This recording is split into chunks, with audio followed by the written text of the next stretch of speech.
بەخشندەی میهرەبان بینەرانی بەڕێز و خۆشەویستی کەناڵی ئاسمانی پەیام لە هەر کوێیەگەن سڵاوی گەرمی ئێمەتان پێشکەش بێ و خۆشحاڵ و ئاسوودە بن. خۆشحاڵ و بەختەورم لە ئەڵقەیەکی نوێی بەرنامەی باسوخواز بە دیداری ئێوەی ئازیز و خۆشەویست گەشتمەوە. لە باسوخواسی ئەمڕۆماندا باس لە مامەڵەکردن بە دراوی ئەلکترۆنیەوە دەکەین. ماوەیەکە لە کوردستان و لە ناو گەنجاندا دەنگۆی بوونی دراوێکی ئەلکترۆنی کەوتۆتە نێو خەڵکیەوە و بەشێکی زۆری تاکەکانی بەخۆیەوە سەرقاڵ کردووە و بەشێک لە گەنجان بە گەرم و گوڕیەوە بە پیریەوە دەچن و هێندێکی دیکەشیان هێشتا دەستەوستانن لە بەرامبەریدا و نازانن چ بڕیار و هەڵوێستێکی لەبارەوە بدەن و هەندێکی دیکەشیان بە هەموو شێوەیە بەشداریکردن تێیدا ڕەت دەکەنەوە چونکە بە یەکێک لە پڕگومانترین پەیوەندی ئابوووریەکانی ئەمڕۆی دەزانن. بەشێ لە بانخوازان و زانایانی ئیسلامیش لە سەرانسەری وڵاتانی ئیسلامی و بە کوردستانیشەوە بەڵگەی حرامێتی و ناپەسەندێتی بەشداریکردنیان لەم مامەڵەیەدا خستۆتە ڕوو و داوا لە گەنجان و خەڵکی دەکەن خۆیان لەو دیاردە نامە و تازەدا هێنراوە بپارێزن چونکە بێگومان حرامە. ئەو شتەش کە پێی دەگوترێ وەنکۆین. یەکێک لە مەترسیەکانی ئەم مامەڵەیە ئەوەیە کە ڕاستەوخۆ لە کەسێکەوە دەچێتە لای کەسێکی تر چونکە تەنها لەسەر ئینتەرنێت کڕین و فرۆشتنی پێوە دەکرێت. لەو نێوەندەشدا نە بانکێک لە ئارادایە و نە نێوەندگیرێ بۆ گواستنەوەی پارەکە و نەکاتب و نووسەرێک بۆ ئەم ئاڵوگۆڕ و پەیوەندیەداراییە و هیچ کەسیش ناتوانێت چاودێری ئەم مامەڵەیە بکە و دەستی بەسەردا بگرێت. دەگوترێ نایابیەکەی لە نهێنی بوونەکەیدایە کە بە هەموو جیهاندا دەسوڕێتەوە و هیچ بانک و حکومەتێک و سنوورێک ناناسێ کە توانای کۆنتڕۆڵ و ڕێگریکردنی لەم دیاردەیە هەبێ. دروستکەر و دامەزرێنەری ئەم دراوە ئەلکترۆنیە کەسێکی گومنا و نەناسرا و نەبینراوە بە نێوی ساتۆشی ناکامۆتۆ تا ئێستش تاکە وڵاتێک کە دانی بەم دراوە دانابێ و باجیشی خستوێتە سەر وڵاتی ئەڵمانیایە بەڵام تەواوی وڵاتانی دیکە ڕەتی دەکەنەوە و هیچ کات ئامادە نین لەگەڵیدا مامەڵە بکەن بۆ قسەکردن لەسەر ئەم دیاردە تازەیە و بۆ قسەکردن لەسەر کاریگەریە نەرێنیەکانی وەنکۆین و بەڵگەکانی زانایانی ئیسلام لەسەریان لە تەواوی وڵاتاندا میوانداری زۆر بەڕێز دکتۆر محەممەد مامۆکی زانای ئاینیم کردو. دکتۆر گیان زۆر بەخێر بێ و سپاس بۆ ئامادەبوونت. خۆی گەورە پاداشتان باتەوە منش زۆر سپاستان دەکەم بۆم دەرفەت. زۆر بەخێر بێت دکتۆر سەرتا ئەو لە پێشەکە ئاماژەمان بەوە کە حاڵەتێ لە نێو گەنجان و لە نێو مسلمانان وڵاتانە سەرێڵداوە کە مامەڵەکردنە بە دراوی ئەلکترۆنی وەنکۆین. سەرتا پێم خۆشەوەکو پێناسە و ناساندنێک بزانین ئەم دیاردە و مامەڵەیە چییە و بە چی دەگوترێ. بسم الله الرحمن الرحيم الحمد لله والصلاة والسلام على رسول الله. ئەم معاملە یا ئەم کڕین و فرۆشتنێکە لە ڕێگەی ئەنتەرنێتەوە ئەکرێت کەسێک لەگەڵ کەسێکی کە ئەو معاملەکە لە بری پارەی نەقدی یا کاغەز یا معدەنی کە ئاسایی خەڵک معاملەی پێکامان لە ڕێی ئەلکترۆنی و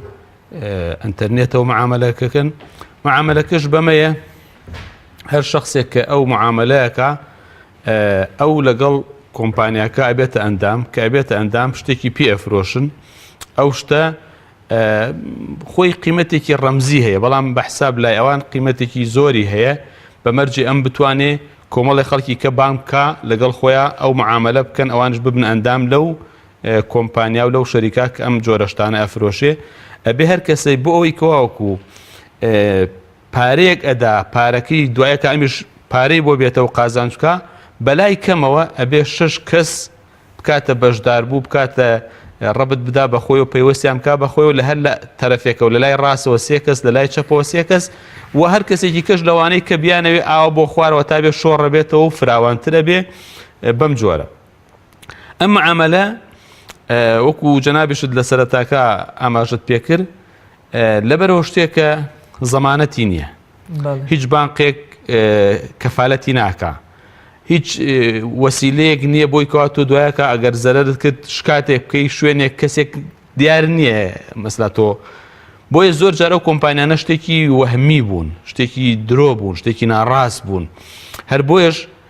دواترش باسیەکەی لە تەفاسیلی باسەکەمانە لە زۆرێ لە وڵاتە پێشکەوتوەکان ناوکو ئەمریکا و ئەوروپا و حتى هەندێک وڵاتی منتیقەکەش ئەم معاملە قاچاق و یاساخ کراوە عقوبەی لەسەر دانراوە محکەمە بە دواچوونی کردو بۆ کەسانە کۆمپانیا و شتەکان داخراون لەو شوێنانە ڕێگە پێ نەدراوە بۆیە هاتوون لەم شەرقی ئەوسەط و وڵاتە عەرەبی و ئیسلامیانە گیرساونەتەوە جنوبی شەرقی ئاسیا و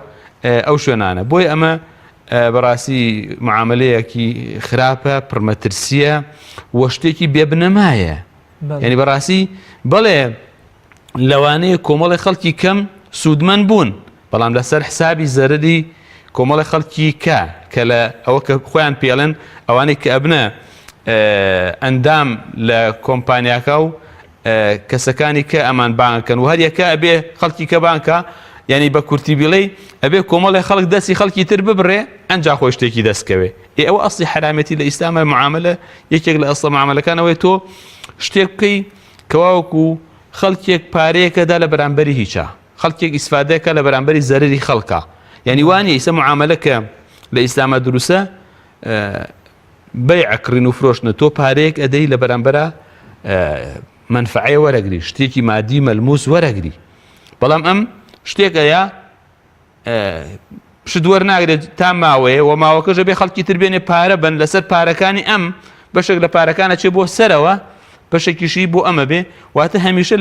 لە زیان بەرکەوتنی کۆمەڵی خەڵکی کەمی سەرەوە قازانجەکە زۆر باشە یعنی توانێت بڵێ بە کورتی ئەمە پێناسەکەیت ڕاستە دەست خۆش سەرەتای دەرکەوتن و قۆناغەکانی دروستبوونی ئەم مامەڵە بۆ کەی دەگەڕێتەوە و لەکوێوە سەری هەڵدا و لە چ وڵاتێکەوە دەرکەوت ئەم مامەڵەیە سەرەتا ئەمە لە ویلایەتە یەکگرتووەکانی ئەمریکا دەرکەوتووە لە پەنجاکانە لە سەردەستی کابرایەک بە ناوی کارل ریهان برچ کە ئەم پیاوە وەکو لە دروستکەری ئەم ئیشە بووە دوا ئەوە مەسەلاتوانی بڵێ لە ساڵی 1945 بۆ 79 ئەوە سەرەتای دروستبوونێتی دوایەکە وردە کەمێ بڵاوەکە لە 79 بۆ 89 دوایی لە 90ەکانەوە بۆ 99 زۆر بڵاوە بێتەوە ئەنجا لەو کاتانەیتر لە ئەمریکا و ئەوروپاوانە بەرەو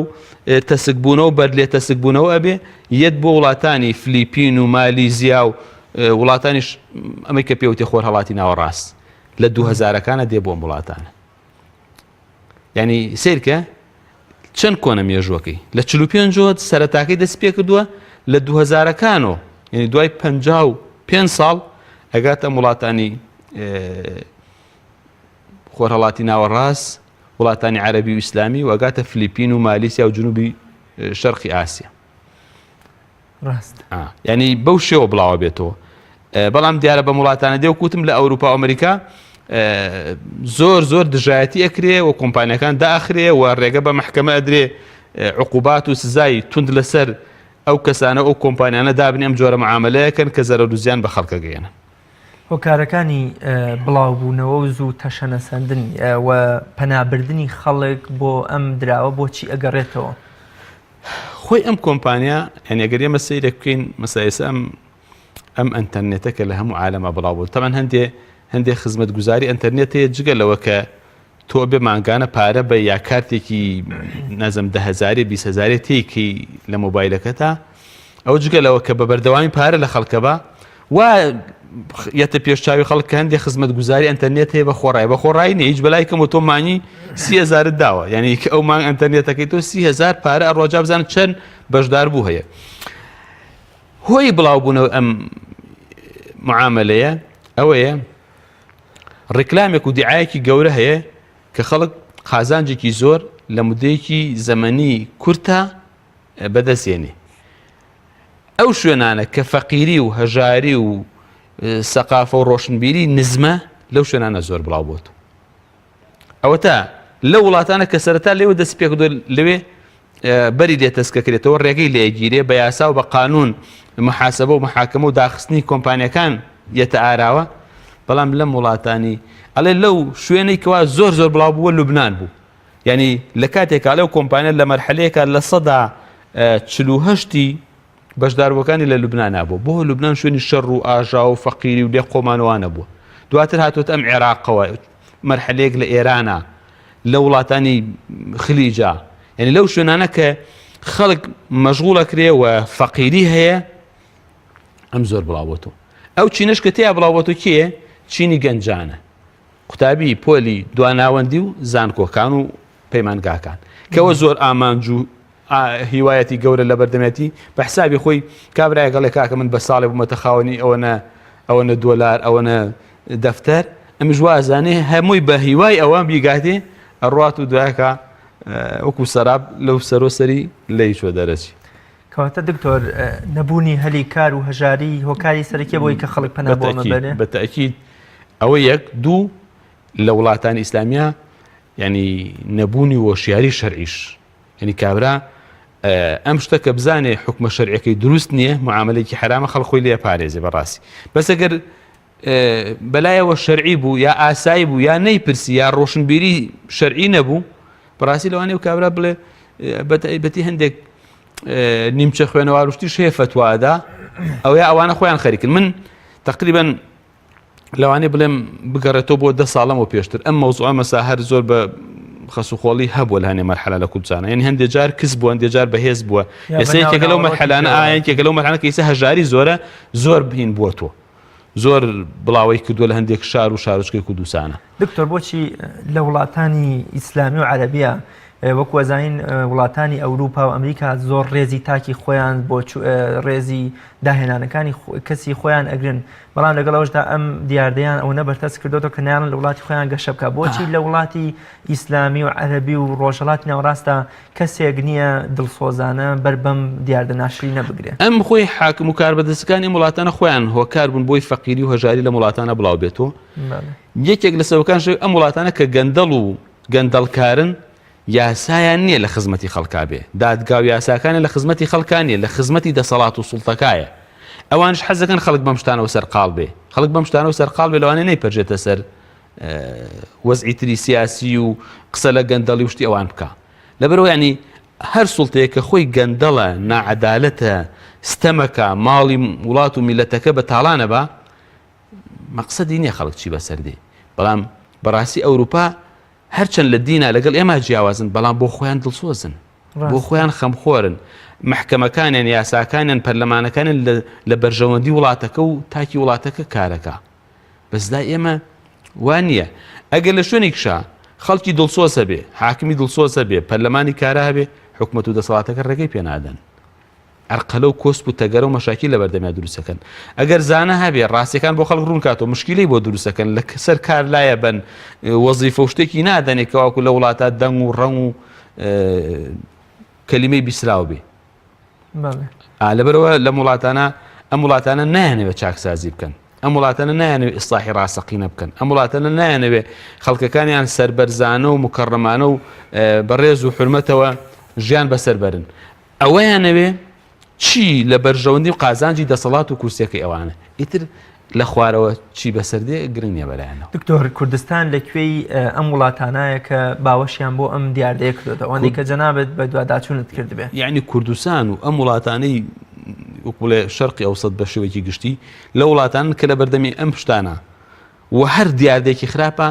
کراوە و مەفتوحە ئێستا بۆ نمونە ئەنتەرنێت لە زۆر وڵاتی ئەوروپی و وڵاتی کەوەمانە یاسا هەیە هەرچی فیلم وەرچی بەرنامەیەدا نابەزێ بە کار دەبێ دابەزێ لێرە کار توشتی ناوێ هەرچی بەرنامەیە هەرچی سایتە هەرچی مەوزوعە بە کراوەی هەیە بەس کابرا پارەکە بە مشارەکەی ئەنتەرنێتەکە بکە شتێکی تیایە ئەم مەسەلەش وەکوتم ئەگەڕێتەوە بۆ خراپ بەکارهێنانی دەسەڵات خراپ حکومکردنی وڵات ناعەدالەتی لە بەڕێوەبردننی وڵاتە ناعەدالەتی لە دابەشکردنی سەرۆت و سامانی وڵاتە ئەمانەوەکە کەواکو فەقیری و هەژاری بە ڕێژەیەکی زۆر بڵاو بێتەوە ئێستا کوردستانی مەینە خەڵک یعنی توان بڵێم لە خواری بەشێکی ینی بەپی راپۆرتێ من ماوەی لەمە پێش خوێنمەوە کە راپۆرتەکە تازەش نییە ئەڵێ لە 130 خەڵکی کوردستان کە پێم وایە ئێستا لەوانەیە چوو بێ بۆ لە 140 ئەگەر نەچوو بێ بۆ 50 لە خواری خەتی فەقڕۆیە واتە ضروریاتی زۆر پێویستی زۆر ضروری ژیان ناتوانێت دابینکا بۆ خۆی ئێ بەڕاستی وایە یعنی ئەگەر مۆزەفێک 400,000 500,000 بێ ئەگەر کرێخانوێک با لەکوێ ئەگەر مناڵێکی 50,000 کرێ سیاری بێ ئیتر لەکوێ پێی بژی لە وڵاتی نەوتا لە وڵاتی غازە لە وڵاتی سەرۆت و سامانە ئێ باش ئەگەر ئەمە خەڵک ژیانی ڕێک و پێک بەڕێوە بڕە دەسەبا بۆ ئەم شتانە بیر لەم شتانە ئەکاتەوە کە شتێکی وەهمیە و ئەوە تاڵێ وڵاتی ئێران لەبەرەوە زیاتر لە ملیار سەرۆت و سامانێکی زۆر لە وڵاتە چوە دەرۆ ئێران ئەو کۆمپانیایان داخست لە ئەلبانیا دوو لە سەرسێی خەڵکەکە ملیارێک و 200 ملیۆن دۆلاریان تیاچوو لەبەرەوە هەڵسان لەو کۆمپانیانە وڵاتانی سووریا سوودان سعودیا ئەفغانستان فلیپین مالیزیا ئەمان هەمووی زیانیان بەرکەوتووە بە شێوەیەک لە شێوەکان هەوڵاندا ئەم کۆمپانیانە مەنعەکەن ڕێگری لێ بکەن نێڵ لە وڵاتان نابێ بەڵام ئێستا لە عێراقا زۆر بە حوڕی کارەکە لە کوردستانە بە ئازادانە کارەکە ئیتر نازام لەکوێتری شەبێ لە وڵاتانە کەوا وەک ئەم وڵاتانە یاسا وشتی تیا سەروەر نییە و حکوومەتەکان بە کۆمەڵی مەشاکیلی خۆیانەوە مەشغوڵن نایان پەرژێتە سەرەوەی کەواکو ڕوبەڕووی ئەم جۆرە دیار دەخراپانە بڵێ دکتۆر گیانجەناب داماژ بەوەی کە شوێنی سەرەکی دروستبوون سەرەڵدانی ئەم دیاردەیە ئەمریکا بۆ بەڵام خۆی هەستی بە زەرەر و زیانەکانی کردووە و تا ڕادەی تا خاڵی کۆتایی حتا دەستی دادگای کردوتۆ ئەمریکا جگە لەوە کۆمپانیەکانی مەنع کردووە دەستی دادگای کردوتۆ غەرامەی ئەو کۆمپانیا ئەو کەسانە شکاوکارەکە بەڵێ کاتەبان بپرسم ئەو زەرەر و زیانانە چین کە دەکەونە یان تووشی وڵاتەکان ئەبێ کامەیە زەرەر و زیانەکانی ینی ئاماژەم هەڵوێستی وڵاتەکانی ئاماژەم پێکردم مەسلا وڵاتێکی وەکو ئێران دوای ئەوەکەوا شەریکەی کیونێت زیاد لە 9 ملیار دۆلاری ئێران لە ئێران چووە دەرەوە بەهۆی ئەم کۆمپانیاوە ینی ئەم کۆمپانیای وەکو لە حەجم تەحجیم کرد ڕێگەی پێنەدا کار بکە وەکو لە سزا و عقوباتی خۆی بەسەر ئەم کۆمپانیا سەپان لە ئەلبانیا وەکوتم دوو لەسەر سێ شەعبەکەی 1 ملیار و 200 ملیۆن دۆلار تووشی زەرەر هاتن سعودیە هەم وەکو دەستگای شەرعی دارولئیفتا و فتوای سعودیە ئەم معاملەی بە حرام ناسان بە میلەت هەم وەزارەتی تیجارە ئەمەی بە کاسپیەکی کە لەسەر وەهم و لەسەر خەڵەتاندن و لەسەر کۆمەڵێک فڕوفێڵ دامەزراوە ڕێگە پێ نادێت لە هیچ دام و دەستگا و سجلاتێکی حکومی ئەمینە تۆمار بکرێ معاملە وشتی ئەم کۆمپانیانە تۆمار بکرێ ئەم جۆرە کۆمپانیانە یعنی ئەمە وەگەینێ وڵاتان هەرێکە بەشی خۆی ئیجراعات و ڕێوشوێنی یاسایی و شەرعی و قانونی گرتووەتە بەر بۆی ڕێ لە بڵاوبوونەوەی ئەم جۆرە کۆمپانیانە بگری زۆر باشە باباس لە ئەوە کرێ کە جەنابەت لە وەڵامی پرسیارێکدا ئاماژ بەوە کرد کە نازانم با من سەرتا پرسم حکمی بەشداریکردن لەم دیاردەیە چییە؟ با دوایی بپرسینەوە کارەکانی بەڵێ وەڵڵاهی بە شێوەیەکی گشتی بەشی هەرە زۆری مرکزی فتوای وڵاتانی عالەمی ئیسلامی و شخصیاتە عولەماکان کە لە فیقی ئیسلامی و شریعەتی ئیسلامیە زۆر شارەزان لەسەر ئەوەن کەواوەکو ئەم معاملە حرامە کە من دواتر ئەتوانم بێمە سەر ناوهێنانەکانن بە تەفسیل کەمێکیش لە عولەما ڕایان وایە کە حەڵاڵ بێ کەمێک لە عولەما کە بەڕاستی لە بەرامبەر ئەو هەمووە دارولئیفتا و ئەو هەموو مەرکەزە شەرعیە گەورانە ئەتوان بڵێم قسەکەی ئەوان زۆر بچووکە بێتەوە بەڵگەی ئەمانە چیە کە پێیان وایە حەڵاڵە ئەگەر دوو نەفەریش بن ئەمان ناڵێن ئەمە وەکو چۆن کابرایەک ڕیکلام بۆ شتێکە ئەمە ئاوایە ئەمە ڕیکلامە کە لە شەرعا پێڵە سەمسەرە و ینی کابرایەک لە بازاڕە هاوارەکە بۆ نەفرێ شووتی بۆ فرۆشێ تەماتەی بۆ فرۆشی هاواری بووە کە ئەم بای ئێوارە پارەیەکی باتی لە بەرامبەرەوە کەشتی بۆ فرۆشتووە یا دەستگایەکی ئەعلامی ڕیکلامەکە بۆ شتی ئەڵێم ڕیکلامەکە بۆ کەلوپەلێ شتێکی کۆمپانیاکە ئەمە بەڵگەکەیان ئەمەیە ئەڵێن ئەمە سەمسەرەیە و سەمسەرش شتێکی اینە شتێکی ئاساییە یعنی بەڵگە لەوانەیە بڵێن بەهێزەکەیان ئەوە بێ بەڵگەی تریانەی ئەڵێن ئەمە لە هەندێک جۆری معاملە چ کابرا شتێکە فرۆشتێ و ئەمیش کابرا کڕیارێکە و بە ئارەزووی خۆی ئەی کڕێ و ئەمانە بەڵام کە دێنە سەر قسەی ئەوانێک کاڵەن حرامە لەوێ دەرەکەوە کە ئەم قسانە وانین ئەم بۆ چونانەوانین پێمان خۆشە بەناونێنان زانایان کێن و مرکزی فتواکان کێن و چیان وتووە و تا چەند کاریگەریشیان هەبوو لەسەر کۆمەڵگە ئەمە ئەو شوێنانن کەواوەکو ڕایان لەسەر حرامەتیە یەکەم اللجنة الدائمة للبحوث العلمية والإفتاء السعودية كأما دقيق سكانة، ولما كانت هذه هي الحقيقة، هي حقيقة هذه المعاملة، فهي محرمة شرعا. تفصيل بيش عباسي كأم معاملة شيء وشون على دواي أما بومان دركه وكواكو أم معاملة حرامة. طبعا أم دار الإفتاء شكم ولا علماء جوركم ولا علماء معتبر كلا سر آسي أولاته خوان دوارترين كسو شارزاترين كسن اندامو سروكي أم بقبله لجنة دائمي بحوث فتوى ولاتي السعودية. يكي كيتر لو أنا مجمعي فقهي سوداني كايوش هربيوايا حرام، كايوش برسترين دزقاي شرعية لولاتي سودانا. يكي كيتر لو أنا فتوى الشبكة الإسلامية كايوش لا يكيك للشبكة بربلاوكان لا انترنتا أيوش هالرايوايا كواكو لجنة إفتاء أردن ولاتي أردن أوش كفتوى أدا لولاتي أردن أيوش هربي حرامة. مفتي أردن خوي مفتي بيشوي أردن كنايو دكتور نوح سلمانة أيوش هربي حرامة. همو يك لمزانا برزانة محمد صالح المنجد، أحمد السهلي، إبراهيم ضرير، عبد الحي يوسف، الشيخ يحيى الزهراني، أمانهم إلى بيجي صيد الفوائد فتوى كان بلاو كراوتوا. هروها الشيخ عبد الملك السعدي كمفتي عراقة حتى أم عليه أم يكلم كومبانيانا هاتو بنايو منه فتوى كي بلاو كدو على أساس منه تم حلالة أمش لبيجكي خويا رون كرنوي كي بلاو كدو دو كأوقسة دروية بدم منه ومشكي وامنوتو ورون كرنوي كي خوي مثلا بلاو كدو تو كأمتاني عليه هر آواية التسويق الشبكي أو الهرمي شركة كويس نيت وافتراء عليه. يعني أم كومبانيا ككويس نيته شون دروي بدم منه وكردوه دواي بلغ كان باسكا كواكو من اشتوا منوتوا وأما دروكا وأوقسانا قصي مني ومن نوسين من نوسيوا. يعني سيرك حتى شو فتواكي بناء عالميكو دروس كردوه حتى على موري اللي داو من تايسا مور منيه على موري داو فتواك من أما يمور دروس كم بس تايسا مور منيه إن جاء لي من أمام موقع الرسمي كي خومة تشيم ليرة بلاو كدو أويه يتدعي بوش يعني بدأ من وهين بكا. دكتور بلغي أنجا أم ليرة ناوي على المكانش إجازة فرمي ناوي على المكانش هيا ك براسي زورك لعلماء كانش الرأيان ويا كحرام أو لو شو أنا كباسي كدكتور عبد الملك السعدي باسي كدو عليه وكو لجنة بحوث إفتاء السعودية كإمزاء عبد العزيز بن آل شيخ شيبة سروية، مجمعي فقهي السودان، دكتور رفيق يونس المصري، أحمد الحجي الكردي، دكتور سامي سويلم، دكتور شويش المحامي، دكتور أسامة الأشقر، دكتور علاء الدين الزعتري، دكتور إبراهيم أحمد الشيخ الضرير، دكتور حسين شحادة، دكتور علي محي الدين القرداخي، دكتور علي قرداخي كردي. أمانة هميان رأيا لسر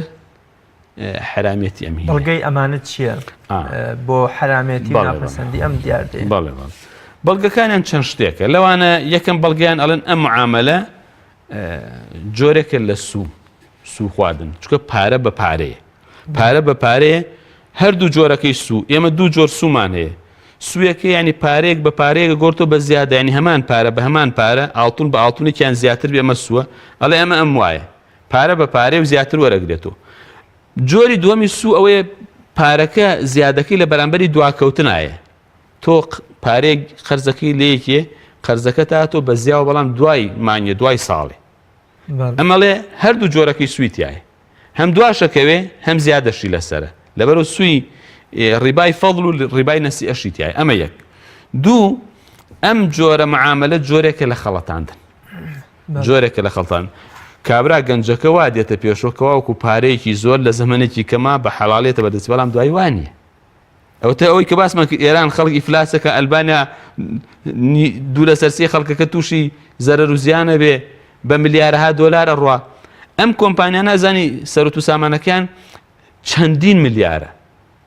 لەسەر حسابی ڕەشوڕوت بەبێ ئەمە کابرا نە شوێنی هەیە نە خانووی هەیە نە بینای هەیە نە ئالەت و وەسائیلی هەیە نە هیچی سەرف کردووە ملیارەها دۆلاری لە خەڵک بردووەتەوە. خاڵێکی تر ئەوەیە کە بەڕاستی ئەمە جۆرێکە لە قومار ینی زەرەر و زیان و خەتەری تایە ینی پارەیەکەدا کابرا نازانێ ئەە دوای پارەکەی بووە تویانە ئەم بە حساب $250 دوای شتێکی زۆری بۆ بێت دوای ئەوەی خۆشی بۆ نایەت چکە گەرم نەیتوانی مەرجەکە جێبەجێکە ئەوەی خۆشی بۆ نایەت هەر ئەو نەشی تیا دروزە بێت کە خوای گەورە لە قورآنە فەرمێ قمار و آخر جۆرێک لە قمارەوەیەکتان بۆ دروست دەکات جۆرێک لە قمار بەڵێ من زۆرجە هاوڕێکی خۆم بانکە من قازانجەکەم ئەو زەرەکە ئەمن ئەبێتە مشکلە بەتاکید دەبێتە ئاژا و ناکۆکی لە بینی بەشدار بووەکانە قمار و ئارە خواردنەوە جۆرێکی تری ئەوەیە کە بەڕاستی خەڵکێک بە پەلە لەسەر حسابی خەڵکێکی فەقیرۆژار دەوڵەمە نەبێ ئێسو شەر وایە معاملەی حرام وایە حرام خۆری و سوخۆری و گران فرۆشی و احتیکار و هەمووی وایە دەوڵەمەندبوونی فئەیەکی کەم لەسەر حسابی فەقیر و هەژار لە کاتێکە ئیسلام کڕین و فرۆشتنی داناوە معاملەیەکی ئاساییە حتا لە کڕین و فرۆشتنی ئاساییە تۆ هەر حاڵەتێکی دەوڵەمەندبوونی گەورە و سەریع بینی ئەوە جۆرێک لە جۆرەکانی حرامی تێ ینی خەڵەتاندنی خەڵکە ماڵی خەڵک خواردنە بە حرام فێڵکردنە لە خەڵک درۆکردنە لەگەڵ خەڵکە ئەگینا کابرای بێ بە دوکاندارێکی عادەتی نابێتەوە دەوڵەمەنە گەورە بە ساڵێک هەرچی شتە بیکڕێ فەلاحەت کا بە فترێکی کەم وای لێ نایە ئەوە بکە حیوانداری بکە مەسلا کڕین و فرۆشتنی سەرپێی و ئەوە بکە بەڵام ئەمە لە پڕ مەسەهانێ نەفەر ئەوانە وای لە خەڵک کردووە خەڵک وەکو لە دەست بۆ معاملە بەرێ ئەڵێ کاکە من بە 4 ساڵ بوومەتە خاوەنی ئەوەنە $10 ئیتر ئەم فەقیرانەی کەشکەیەن بە هەزارە خەڵک دوایکە سەران لەی چۆ دەرەچێ و سەرەت و سامانەکەشیان دانێن هەر وەکو ئەو بیتاقی لە بازار ئافرۆش ئەمەی پێڵێن یان نسیب هیوا هەیە 50 ساڵە 30 ساڵە یان نسیب بکڕێ هەر زەرەرەکە یەکێکیش لە پڕ بۆی دەرەچێ ئیتر باسی ئەو نەفەرەکەن بۆی دەرچووە ئیتر 20,000 نەفەری کە یانزی بکرێ باینی ئەوە بۆی دەرچێ ئیسلام قەت ئەوەی قبول نییە یعنی تۆ بێ لەسەر حسابی خەڵک دەوڵەمەند بی قبوڵینە لەسەر زەرەری خەڵک تۆ دەوڵەمەندی بەڵام تۆرە خزمەتێ بە خەڵک پێشکەشکە مەسا تۆ دکتۆرێکی خزمەتێک بە خەڵک پێشکەشەکەی پارێکیان لێسەنی ئێوژە بێ معقول بێ پارەکە لیانەسەنی مهندیسێکی خزمەتێکیان پێشکەشەکەی وەسایەکی میهنەیەکە زانی ئەمە حەقی خۆیەتی بەس تۆرە قسێک لە ئەنتەرنێتەکە ئەوەم شتم پێ فرۆشتی وڵات دوای 6 مانگ ئەدگاتی ئەم پارچە ئەم سەعاتە ئەم پارچە نازانم مسە ئەم چی ئەمە زۆر قیمەتی گرانە ئەڵێ ئەو قیمەتانە لەسەر ئەو شتەی دانێن جاری خۆی لە حەقەتە بای $10 کە چێن پێ فرۆشە بە $250 لە کاگە ئاخر ئەمە هی کۆمپانیاکەیە و مۆری ئەوی پێوەیە و قیمەتی وایە و دوای تۆ ئەمژێ فرۆشە بە یەکی تری داما و بە هەمان شێوە یعنی لێرە کێ قازانجەکە فقط ئەوانەی سەرۆ ڕاستە بەڵگەیەکی تری ئەوەیە بەڕاستی ئەمە جۆرێکە لە فێڵکردن لە خەڵک جۆرێکە لە فێڵکردن لە خەڵک و ماڵ خواردنی خەڵکە بە حرام قورئانش فەرمێ يا أيها الذين آمنوا لا تأكلوا أموالكم بينكم بالباطل وتدلوا بها إلى الحكام لتأكلوا فريقا من أموال الناس بالإثم وأنتم تعلمون يا نابێ لەبەرەوە هەندێک بەرتیل و شتە دەنە کاربەدەستەکان پارەی خەڵکە خۆن بە ناڕەوا خۆشتان نەزانی ئێوە نییە یعنی ئەو خەڵکە کەمی شتێکن خۆیان نەزان خەریکیش فێڵێکن بۆیە ئەوەتە هەر ئەوە ببینە کە ئەوەی دکتۆر عەبدولمەلیک سەعدی باسی کرد کە کابرا فتوای تەزویر کردووە بۆی خەڵک بخەڵاتێنێ طبعا من هەندێک لەو نەفەرانە کە ئیشانە ئەکەن یا بیستویانە میشانە بکەن توانە مامۆساوە فتوایەوانە وتمادەی بۆم بێنن سیرەکە یعنی کە یعنیاوەتی یعنی ئەمە یا عالمێکە کەس نایناسێ ئەخرەوەی ئێمە ناومان بنەوە دەستگای دارولئیفتای وڵاتێکی ناوداری مەشهورە ئوردونە سعودیەیە مفتی عێراقە مفتی ئوردونە دکتۆر عەلیەکە دکتۆرا و پرۆفیسۆرە لە ئیقتصادی ئیسلامیە ئەمان ینی شتی ڕۆشن و مەلموسن بەس تۆ ناوی عالمێکە بەی ینی بەڕاستی مەغمورێکە خەڵک نایناسی ئەو شارەزان نییە ئەو معلوماتەی نییە یا ئەگەر بڵێن خوێندەواریش بێ و دانین عالمیشە ئەگەر هەر بین تەرجیح و مقارنە بکەین لە بەرامبەری ئەو هەموو دارولئیفتا و ئەو هەموو عولەما گەورە ئەوە اینجا بێ سەیری بەڵگەکەی بکەین سەیری بەڵگەکەیان بکەین کە بەڕاستی بەڵگەکە وان نییە مەسا ئێستا ئەوە پارە گۆڕینەوەی تایە تۆ چۆن ئەڵێ ڕیبا نییە خەڵەتاندنی تایە ئەوەتە ئەو وڵاتانە باش ئەگەر شتێکی باشە بۆچی ئەمریکا خۆی تەبەنی ناکە بۆچی دووەلی غەربی تەبەنی ناکەن بۆ نردویانە بۆ وڵاتە فەقیر و داماوانە ها بۆ مەسا ئەو هەموو زەرەر و زیانە لە ئێرانەدا ئەو هەموو زەرەر و زیانە لە ئەلبانیادا بۆچی ئەچێتە وڵاتانە کە هەمووی خەڵکەکەی بێئیش و فەقیر و ئەی لە باتێمە بۆ دکتۆرە گونجێ ململانەیەکی ئەنجارە ئابووری بێ ئەوروپا کە بەرامبەر بە وڵاتانی ئیسلامی مسلمانانی با ئێمە شتێکی کە بڵێن باش ئێستا وڵاتانەی ئێمە ئێستا وڵاتی ئێمە پێویستی بەوە هەیە مەسلا یەک کۆمەڵی زۆر پاڵایشگای نەوتی تیابێ نەوت و غاز و مشتەقاتی نەوت بۆ ئێمە بکە باش ئەمەمان بۆ بەنایەنە یعنی ئەمە چی ئیسفادەیەکیە ئەو گەنج و داماوانە دوو فلسیشی پێێتی بە کرێکاری و بە داماوی پایکرد و بەم پارانە بیدۆڕێنی ئەنجا بۆچی سێرەکە ئێمە دایمە لەو شوێنانە ڕووەدا کە فەقیری تایە کە بێ ئیشی و بێکاری تایە کە بەتاڵە و ئیش و کار و کەسابەت نییە بۆ لەو شوێنانە هەیە خەڵک دایمە کە بێدەسەڵات بوو فەقیر بوو دایم بیر لەوە کاتۆ بڵێ ڕێگەیەکە بێ زۆر بەسەریع بەس دکتۆر من لەم شەوانە لە ماڵی چەند برادر یەکیشە مامۆستای زانکۆ بگوتی لە شارێکی لە شارەکانی کوردستان پارێزگایەک هی وا هەیە 4 دەفتەر دۆلاری هێنا و تەسلیمی فلانە کەسی کردووە کە ئەویش ناسرا بوو بەنسبەت ئێمەوە کە ئەویش بۆ کۆڵە سەرپەرشتیا و ڕێکخەری ئەو پارێزگایە مرۆڤ هەژار بێ 4 دەفتەری لەم وەزع قەیرانە لەکوێ بوو ئەمە هۆکارێکی نییە بۆچی خەڵکی هەژار ئەگەر هەیبێ ئەو پڕیتات دەوەرەقە توانێت تەسلیم بکە یعنی بەست ئەوەی 4 دەفتەرەکەیدا بوو هاتووە چی بکە هاتووە بەشداری بکە لەوە ینی بە پشکێکی زۆرتر بەشداری بکە بۆ ئەوەی قازانجی زۆرتر بکە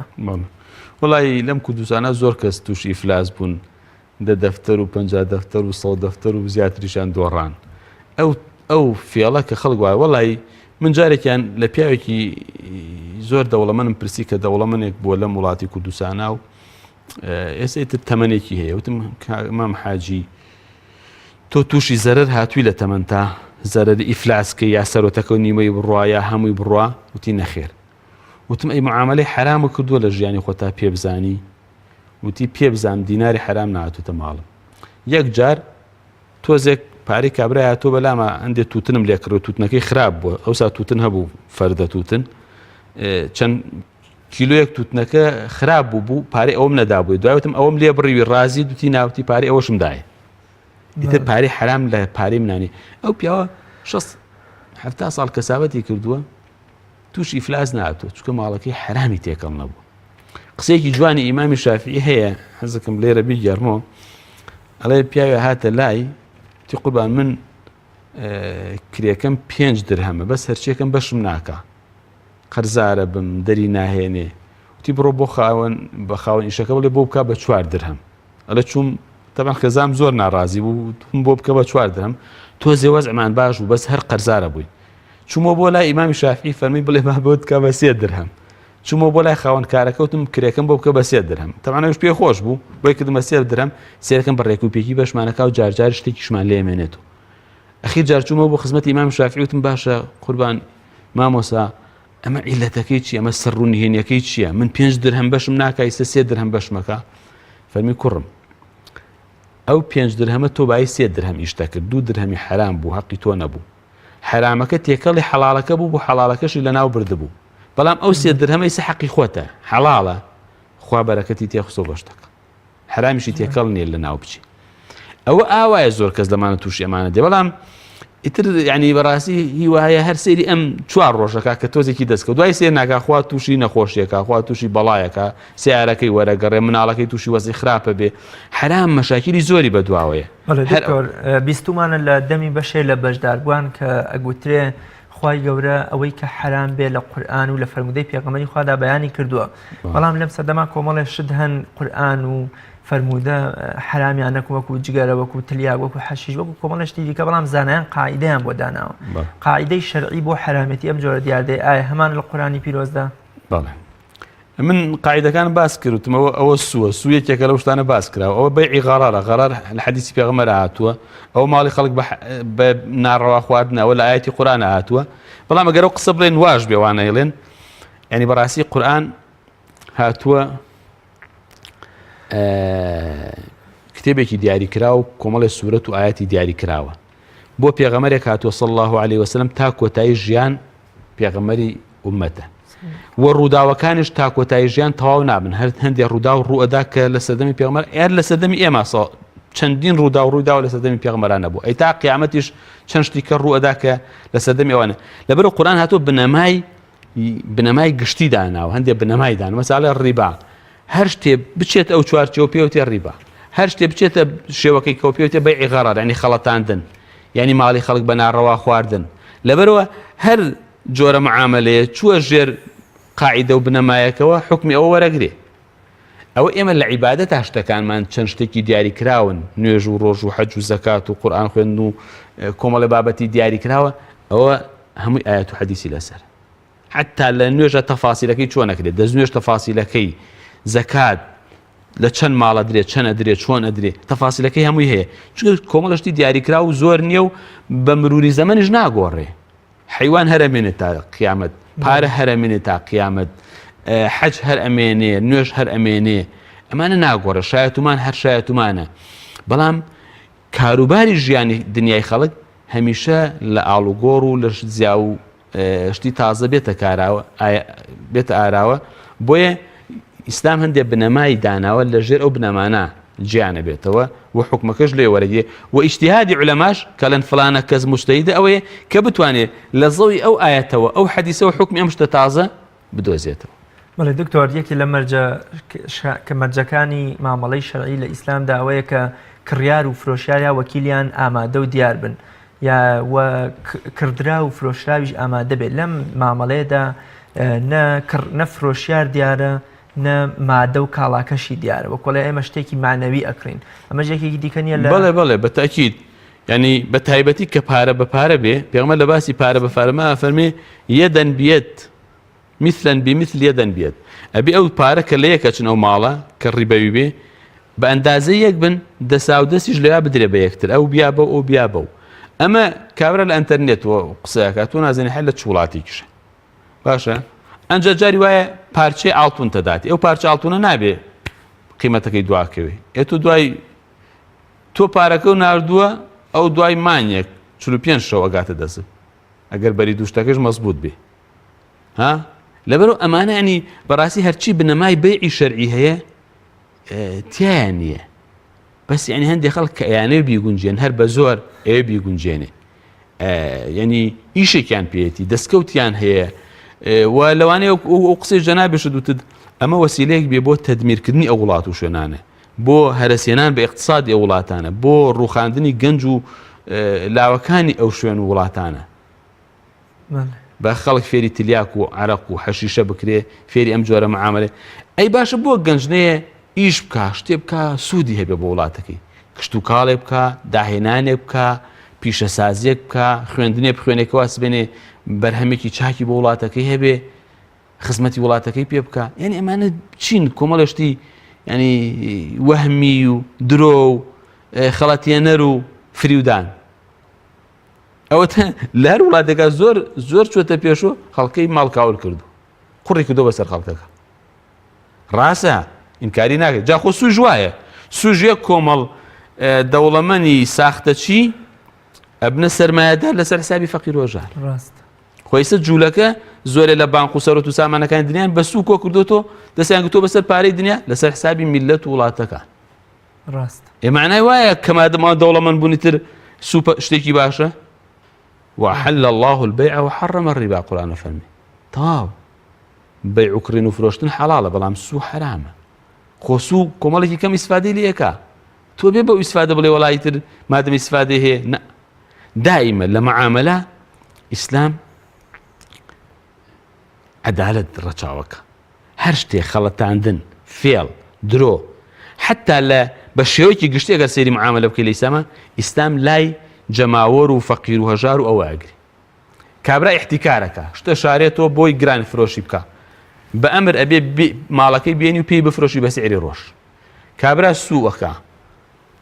ئەبێ ماڵەکەی لێ بسەندێت و جگە لە ئەوەی داوێتی بۆی نییە پارێتر لە خاوەن سووەکە